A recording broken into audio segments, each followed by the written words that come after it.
अब आगे। लगभग आधे घंटे बाद बाथरूम से बाहर आया। उसने पहले ही अपने असिस्टेंट से कहकर अपने लिए कुछ कपड़े अदिति के अपार्टमेंट पर ही मंगवा लिया था। ये बाथरूम से जस्ट बाहर आया तब उस वक्त वो सिर्फ बाथरोब में था। फिर वह अपने कपड़े पहनकर अदिति को ढूंढने के लिए हॉल में आया, लेकिन उसे अदिति वहाँ कहीं भी नहीं दिखी। फिर वह अदिति के रूम की तरफ गया और डोर ओपन करने लगा तो डोर अंदर से लॉक था। ये देखकर उसे फिर से गुस्सा आने लगा। उसने कई बार डोर को नॉक किया, लेकिन अंदर से कोई भी आवाज़ ना आने पर अक्षत को अब अंदर ही अंदर बहुत ही ज़्यादा डर लगने लगा। उसे अंदर ही अंदर बहुत ही ज़्यादा चिंता होने लगी। उसे अंदर ही अंदर डर लगने लगा कि कहीं अदिति के साथ कुछ बुरा तो नहीं हो गया है। इस कारण वह बार बार डोर को तेज तेज से नॉक करने लगा। अक्षत के बार बार डोर नॉक करने पर भी जब डोर नहीं खुला तो वह जल्दी से अपने पास रखे रूम की एक्स्ट्रा कीज लेकर आ और उससे तुरंत डोर ओपन किया। जैसे ही वह डोर ओपन किया, सामने का नज़ारा देख हैरान रह गया। अदिति फर्श पर लेटी हुई थी। अदिति को इस तरह से फर्श पर देखकर अक्षत बहुत ही ज़्यादा डर गया। वह तुरंत जल्दी से अदिति को अपनी गोद में उठाकर बेड पर ले गया और उसके गाल को अपने हाथ से सहलाते हुए अदिति को उठाने की कोशिश करने लगा। अदिति, अदिति अपनी आंखें खोलो, क्या हो गया तुम्हें अदिति? अक्षत बार बार अदिति का नाम लेकर उसके गालों को सहलाते हुए उसे उठाने की कोशिश करने लगा। जब अदिति नहीं उठती तो ये जल्दी से किचन में जाकर एक गिलास में पानी लाया और उसमें से थोड़ा सा पानी अपने लेकर उसे अदिति के मुंह पर हल्का हल्का डाला, जिससे धीरे धीरे अदिति होश में आने लगी। अदिति को होश में आता देख अक्षत बहुत ही ज़्यादा खुश हो गया। उसकी आंखों में एक अलग ही चमक दिखाई देने लगा और वह खुश होकर तुरंत एक झटके में अदिति को अपने सीने से लगा लिया।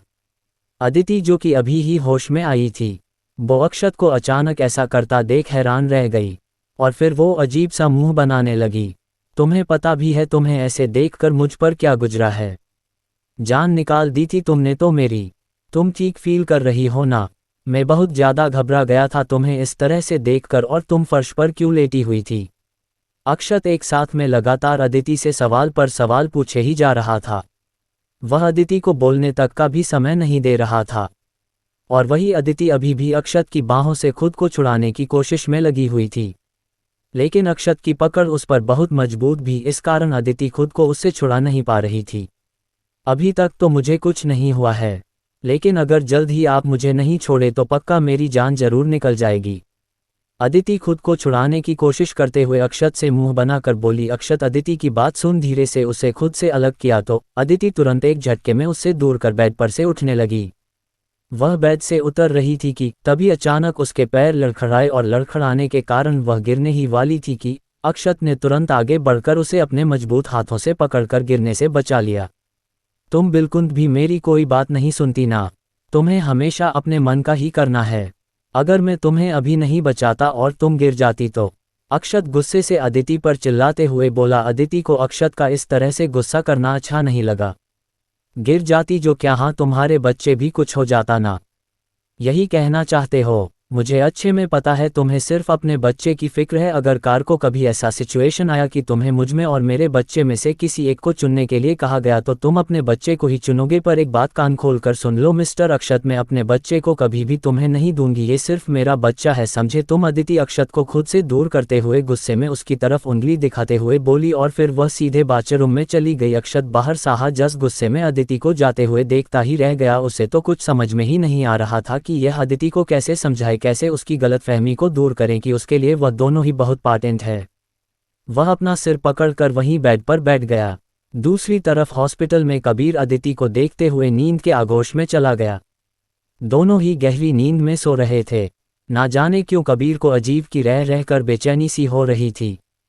अचानक ही आधी रात में घबरा कर कबीर की नींद खुल गई। वह तुरंत सोफे पर उठकर बैठ गया। उसका पूरा शरीर पसीने से लथपथ था। उसके चेहरे पर घबराहट के भाव साफ दिखाई दे रहे थे। उसको देखकर साफ पता चल रहा था कि उसने अभी जरूर कोई बुरा सपना देखा है, इस कारण यह इतना घबराया हुआ है। उसने तुरंत घबराकर काकुन की तरफ देखा। काकुन बेड पर आराम से सो रही थी। काकुन को आराम से सोता देख कबीर ने चैन की सांस ली।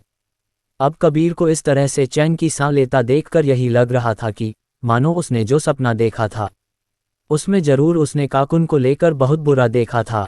वह जल्दी से गिलास में पानी निकालकर उसे एक ही सांस में पी लिया और फिर वह अपना लैपटॉप लेकर उसमें कुछ जरूरी मेल्स चेक करने लगा। अगली सुबह धीरे धीरे काकुन आंखें खुलती है तो उसे बहुत अजीब लगा। फिर वह इधर उधर देखने लगती है। तभी सामने सोफे पर उसे कबीर दिखता है, जो कि बैठे बैठे ही सो गया था। उसके हाथों में अभी भी लैपटॉप था। उसे देखकर ऐसा लग रहा था मानो रात में लैपटॉप पर काम करते करते ही वह सो गया था। काकुन कबीर को अजीब तरह से देखती है। फिर वह मुंह बनाकर दूसरे तरफ देखने लगते हैं, लेकिन फिर ना जाने क्यों उससे रहा नहीं जाता। वह वापस से कबीर को देखने लगती है। तभी कोई वार्ड का डोर नॉक होता है। नाक की आवाज़ सुनकर काकुन जल्दी से डोर की तरफ देखती है तो वहां पर डॉक्टर और एक नर्स खड़े होते हैं। फिर डॉक्टर अंदर आते हैं। काकुन जल्दी से कबीर के पास से अपनी नज़रें हटाकर डॉक्टर की तरफ देखने लगती है। नाक की आवाज़ सुनकर कबीर की भी नींद खुल जाती है। कबीर देखता है कि डॉक्टर काकुन के पास जाकर उसे चेक कर रहे होता है। अब कैसा फील हो रहा है? मैसेज रानावत आपको डॉक्टर काकुन को चेक करते हुए बहुत ही रिस्पेक्टफुली पूछते हैं। I am feeling better now doctor. काकुन धीरे से डॉक्टर की तरफ देखकर मुस्कुराते हुए बोली। फिर डॉक्टर काकुन को रेस्ट करने के लिए और कुछ इंस्ट्रक्शन देकर बाद से बाहर चले जाते हैं।